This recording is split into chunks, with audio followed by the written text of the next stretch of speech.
ఏమండి, పోలీసు వారి పహారాలో ఒక రాత్రి ఒక పగలు 24 మంది కమిటీ సభ్యులు 7 సీసీ కెమెరాలు మరియు గ్రామ పెద్దల సహకారంతో అలంకారం చేశారండి మా అమ్మవారిని.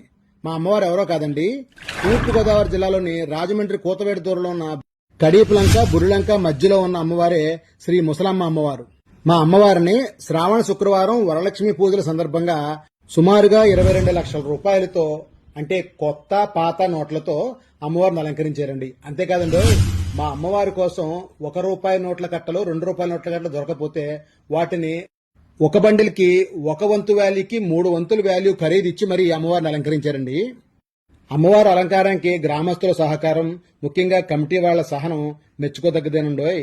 మా అమ్మవారిని ప్రతి పండక్కి ఒక్కోలా అలంకరించడం ఇక్కడ ఆనవాయితీగా వస్తుంది. అమ్మవారి అలంకారం అయితే సుమారుగా 3 రోజుల పాటు భక్తుల సందర్శనార్థం ఉంచుతారండి. అవకాశం ఉన్నవారు దర్శనం చేసుకోండి. అవకాశం లేనివారు మన వీడియో చూసిన వారు వేరే వాళ్ళకి షేర్ చేసి ఆ దర్శన భాగ్యం కల్పించండి.